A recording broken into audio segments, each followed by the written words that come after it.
Hello everyone, welcome to the Lightning Ball channel. If you haven't yet subscribed to my channel, please do so and activate the notification bell. Your support fuels my continued efforts. In our last episode, we discussed about the fierce battle where Rimuru, Benimaru, and Chloe clashed against Bernie and Jiwoo, ranking 7th and 9th among the Imperial Guardians of the Empire. Initially at a disadvantage, Rimuru's side managed a dramatic turnaround with assistance from the Lord of Wisdom, successfully repelling the Eastern Empire's formidable undercover agents. Upon Rimuru and Benimaru's return to the command center, the ground war was on the brink of commencing. In this episode, we will delve into the realization of the Empire's supreme commander, Calgurio, and the devastating nuclear magic, gravity collapse, wielded by primordial yellow Carrera. Let's get started. With the combined efforts of Rimuru and the executives, the Empire's forces infiltrated into the underground labyrinth. Empire's Magitank Corps and Flying Combat Corps had been completely annihilated. Yet, the remaining 170,000 Imperial troops outside of the underground labyrinth remained oblivious to this fact. 2 days after dispatching 100 elite warriors into the labyrinth, the Empire's commander, Calgurio, was consumed by restlessness and unease. At that moment, a commotion erupted from outside the command camp as Misha, the last survivor of the Magitank Corps and a staff officer, returned. A member of Yuki's secret society, Cerberus, Misha's participation in the war primarily aimed to assist Yuki in convincing the Legion commanders to stage a coup with Yuki. Relieved to see a familiar face, Calgurio eagerly inquired about Misha's well-being, the status of the troops attacking Dworgen Nation, and how many more would regroup here outside the labyrinth. At this point, the naive Calgurio still harbored a glimmer of hope. However, Misha's reply, laden with a bitter smile, silenced him completely. Calgurio learned that the Empire's pride, the Magitank Corps, and their trump card, the Flying Combat Corps, had been utterly decimated. The faces of the other staff officers turned ashen. Misha's report unequivocally signaled the Empire's defeat in this war, and the loss of so many soldiers would undoubtedly incur Emperor Rudra's wrath. At this point, Calgurio contemplated retreat, yet part of him clung to the hope that some comrades might have survived within the labyrinth. However, Calgurio's glimmer of hope were abruptly extinguished by the sudden appearance of Krishna, ranked 17th among the Imperial Guardians, who had managed to escape the labyrinth using a resurrection bracelet. Krishna urgently implored Calgurio to organize an immediate retreat of their forces, revealing that there were no surviving members of the Empire's army left within the labyrinth. This included Bazan, ranked 35th, and Reha, ranked 94th, both of whom had perished inside, along with Major General Minutes, who Krishna had witnessed being killed. Everyone was left in a state of shock upon hearing Krishna's words. Krishna explained that the complete annihilation of their forces wasn't even at the hands of Storm Dragon Veldora or Demon Lord Rimuru, but rather by the Labyrinth Guardians under Rimuru's command. He specifically mentioned an insected warrior named Zijin, whose strength seemed to hail from another dimension altogether. With this revelation, it became clear to everyone that if they did not withdraw now, they might all lose their lives once these formidable beings were deployed. Thus, Calgurio made the decisive call to consolidate their forces and change direction, moving towards the Eastern Empire. Calgurio carefully chose his words, not declaring a retreat but rather a repositioning. It seemed as though he was trying to deceive himself, and everyone else complied with the order. But this decision came too late. The tide of battle had already turned into a raging torrent, ready to engulf Calgurio and his men. And just as if to nullify Calgurio's command, a deep and clear voice resonated within the tent, declaring that his lord had expressly forbidden any retreat. All eyes in the tent were fixated on the entrance, where an elderly man stood, a odachi at his waist and clad in Japanese-style garb. He introduced himself as Ajura, a messenger from the Monster Federation, there to issue a surrender ultimatum to the beleaguered Empire army. When a brash staff officer dared to address Ajura's sovereign, Rimuru, by name, Ajura's expression turned ominously dark. In a swift motion, too quick for even the nearby Imperial Guardian Krishna to see, Ajura decapitated the insolent officer, instantly dominating the room with his presence. Amidst the ensuing silence, Azura laid out the terms. The Empire's army could surrender immediately and live as slaves. He gave them 1 hour to decide, after which they could apply for surrender within the deadline. After making this announcement, Azura lost interest and turned to leave. Calgurio desperately racked his brain for a solution and took a gamble, approaching Azura to negotiate. Calgurio, now more respectful, claimed to be the operation's highest-ranking officer. He argued that surrendering as slaves was inhumane and pleaded for leniency. Upon hearing Calgurio's sudden proposition, Azura fell silent. Mistaking this silence for a positive sign, Calgurio pressed on. He argued that compared to battling soldiers trapped in a deathly situation, his proposal would enable their nation to achieve a victory without suffering losses. He requested not to be made slaves but to be granted mercy instead. In exchange, they were willing to pay reparations and, upon his return, Calgurio promised to propose an alliance to the Emperor of the Eastern Empire. He suggested that a coalition between their countries could dominate the world. Calgurio was desperate in his plea, fully aware that their battle had ended in a catastrophic defeat. His priority was to ensure the safe return of his surviving troops, conveying the events that had transpired to the Emperor. For this cause, he was prepared to sacrifice his own life, as it was a responsibility he bore as the commander of the Empire's army. Of course, Calgurio, emboldened to make such a proposition, had weighed his judgment carefully. He understood that, unlike the labyrinth where revival was possible, death on the battlefield was final. He surmised that a direct conflict with Demon Lord Rimuru's forces wouldn't be a desirable outcome for either side. Thus, he believed his offer held some merit for consideration. However, his hopes were dashed as Azura dismissed his proposal outright. Azura declared that from the moment the Empire's army spurned Lady Testarosa's mercy, their fate was sealed. The choice was now theirs, to resist or to surrender. With these final words, Azura, unflinchingly and without a backward glance, calmly exited the tent. Faced with the disoriented and weakened Calgurio, Misha candidly questioned his plans. Calgurio declared his decision to fight, explaining that the honor of being an Empire's warrior forbade him from surrendering and becoming a prisoner. He could not face Emperor Rudra otherwise. Misha, acknowledging the harshness of the upcoming battle, expressed resignation. Calgurio, meanwhile, urged Misha to find a way to escape and then, through Yuki's connections, meet with Emperor Rudra to convey the incompetence of the Empire's army and the true might of the Monster Federation.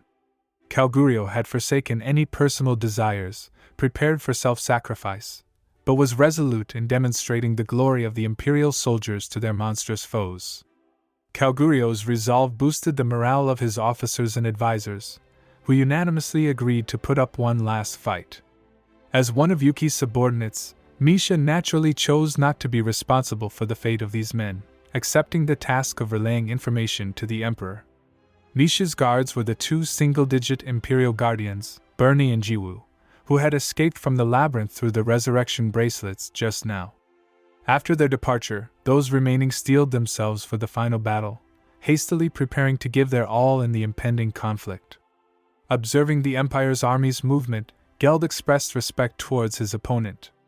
As previously discussed, the troops under Geld, Momiji, Cheyenne, and all bees were fully assembled and simply awaiting orders.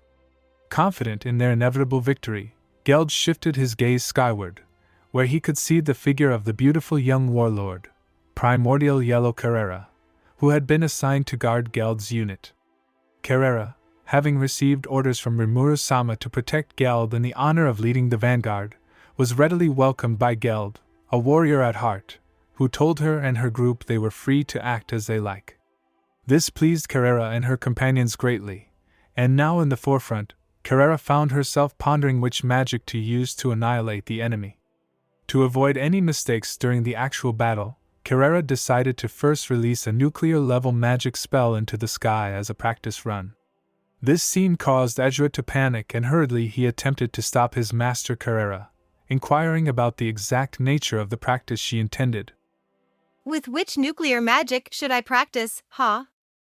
Carrera mused aloud in a deceptively sweet tone, pondering her options. Carrera, despite her overwhelming power, lacked common sense and behaved like a runaway car without brakes, reveling in the thrill of the moment. Before submitting to Rimuru, Carrera was known for constantly provoking Demon Lord Leon by unleashing nuclear magic in his territory every day.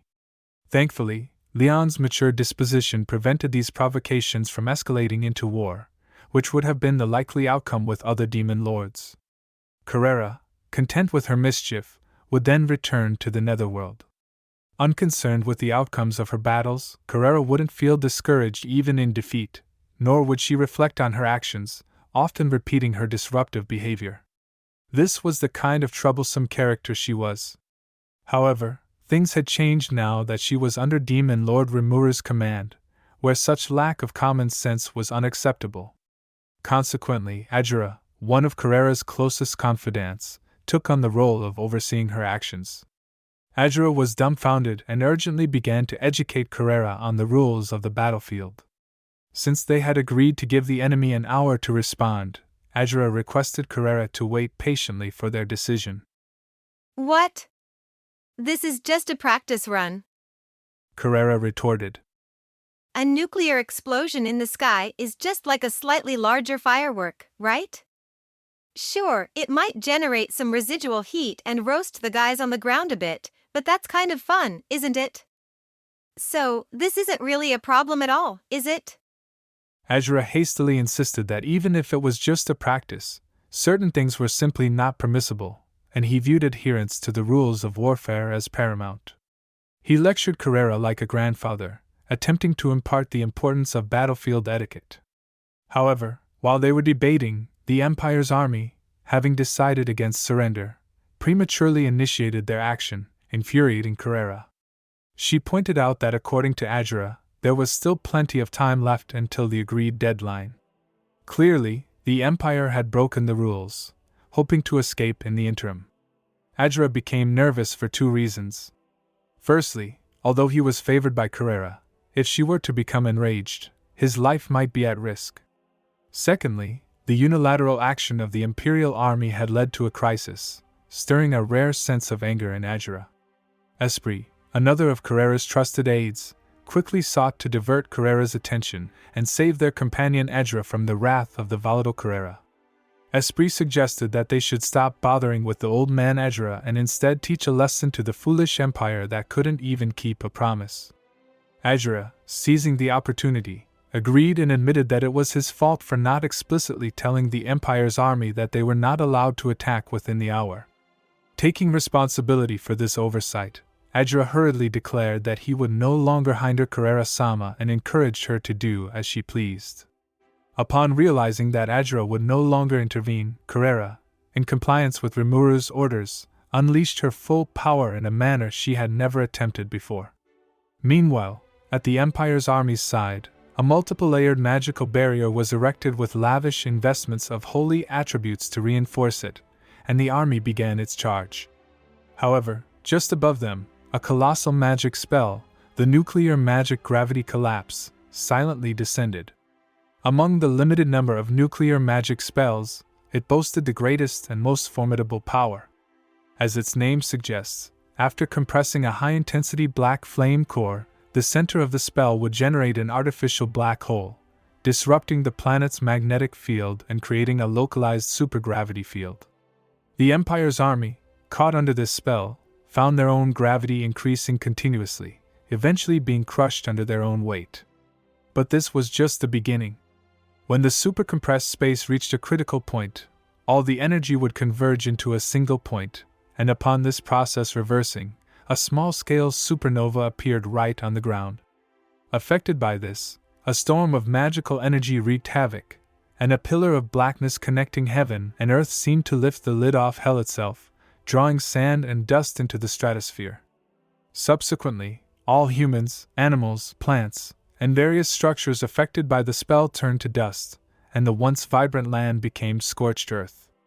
According to incomplete statistics, the original army of 170,000 was reduced by 130,000 in an instant. But the Empire's misfortune was far from over. Moments later, a beautiful red blossom bloomed in the sky again. It was mystic crimson heaven, magic performed by Hakura's daughter, Momiji. The immense firework exploded in the air, turning into a sky full of fireworks, raining down merciful flames onto the ground. The remaining Empire's forces began to flee in panic, but no matter how hard they tried, they could not escape the range of this enchantment. From that moment on, the outcome was sealed. The guerrilla units of Cheyenne and Albi's troops were fully mobilized, sweeping through the remnants of the Empire's forces. The battle, dubbed the Decisive Annihilation, thus came to a successful conclusion. It was all over. Confronted with the harsh reality before his eyes, Calgurio was utterly defeated, and the remaining staff officers also displayed faces of utter collapse, pondering their lives. Calgurio finally understood the gap in strength, desperately yearning for power in his heart, and tears streamed from his eyes. Calgurio instructed his subordinates to try and request surrender, though he doubted its usefulness, but thought it worth negotiating. In Calgurio's view, this might at least draw the attention of these monstrous powerhouses to him, increasing the chances of Misha, Bernie and Jiwoo, who were fleeing back to the Empire, to escape successfully. Even if his own fate was death, Calgurio resolved to somehow send the information back to the Empire, to give meaning to this defeat. With this thought in mind, he decided to negotiate once more. Surrender? That would be quite troublesome, but it might also be a bit entertaining to be my opponent for now. Uttering these words, and appearing in the tent seemingly out of nowhere, was Diablo, still dressed in his butler's uniform, his beautiful visage displaying a smile. Meanwhile, realizing Diablo's presence, Calgurio and his group saw their last shred of hope completely vanish. Alright, that's all for this video. In the next episode, we will discuss how Diablo once again demonstrated his power, and how Rimuru once again performed miracles, turning the Empire's army into devout followers. It's going to be a very exciting episode. If you enjoyed this video, please like, comment, and subscribe. Your support fuels my continued efforts. See you in the next one.